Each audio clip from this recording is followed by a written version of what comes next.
gonna lose. I already won. You just don't know it yet.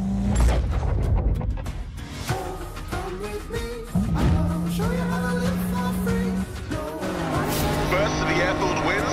You didn't say nothing about roads. I'll be waiting for you guys at the garage. I thought this was supposed to be a friendly race. This is us being friendly. Last one washes Rap's cars. This is serious business. Need for Speed is a franchise that has been around for a very long time, and the series has seen some incredible highs but has also fallen flat with some of the titles in the franchise. Developer Ghost Games decided to take a year off after 2015's fantastic yet flawed Need for Speed title, but did they come back hitting fast, or did they just end up making the fans furious? Need for Speed Payback is, as the name implies, about revenge. One of the major differences going into this title from the previous Need for Speed games is the fact that you play various characters throughout the campaign. Each character has a different driving style, and although it does make the playstyle a little bit different, it ultimately falls flat due to the fact that control is immediately taken away from you when anything interesting and exciting is about to happen on screen.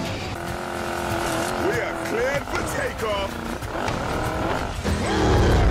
Sorry for being so awesome. Fine, I was just going easy on you.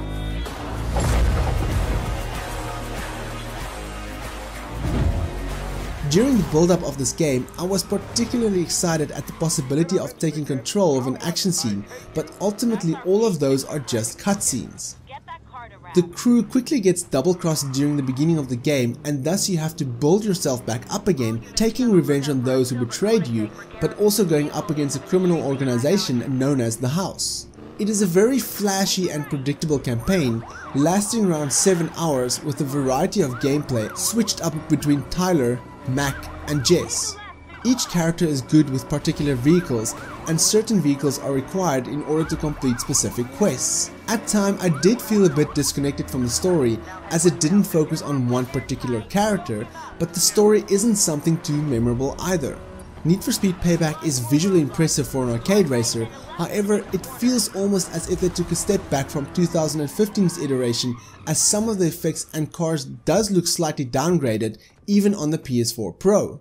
Environments are beautifully crafted, and the fictional Fortune Valley is stunning but very empty and somewhat lifeless.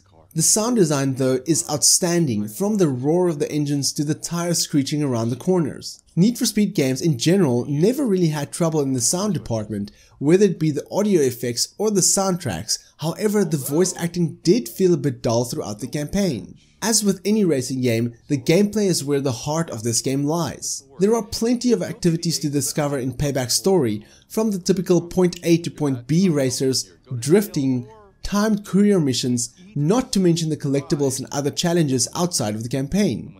During certain missions, I did feel a somewhat Fast and the Furious inspired objectives, as I raced alongside an 18-wheeler while someone jumped on his side, and it would be hard not to compare these two to each other. As with most racing games, in Payback you get to upgrade your vehicle in a variety of ways and customize it to suit your style. However, one thing I didn't expect was the need for grind. Yes, Need for Speed does require some grinding and has speed cars. This time around, Cars has levels, and certain missions requires you to have certain leveled cars before attempting them. Thus you have to replay certain activities in order to have more money, in which you can then purchase higher level cars. Each car has 6 slots for cards, and cards act as an upgrade which can improve speed, handling and even add nitros. However, a single card costs more than what you earn from a single race, thus you'll find yourself repeating various sections in order to progress in the campaign.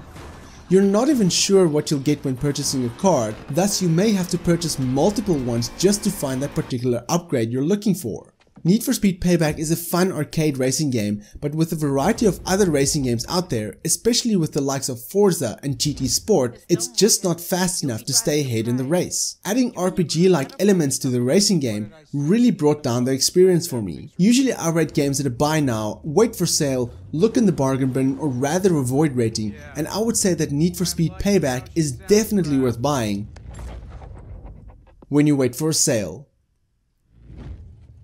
With the over-the-top fun but predictable story, it's definitely a fun ride and there's lots to enjoy here, but the unnecessary grinding and empty world will make you feel like taking a U-turn on this title. I'd like to thank Prima Interactive and EA for providing me with a review code, and for more reviews check out some of my other videos. If you like this video then give me a thumbs up, if you dislike it then give me a thumbs down, but please tell me why so I can improve my videos. My name is Frank, I'm the Red Tie Guy, and frankly, thank you for watching. Catch you guys in the next video.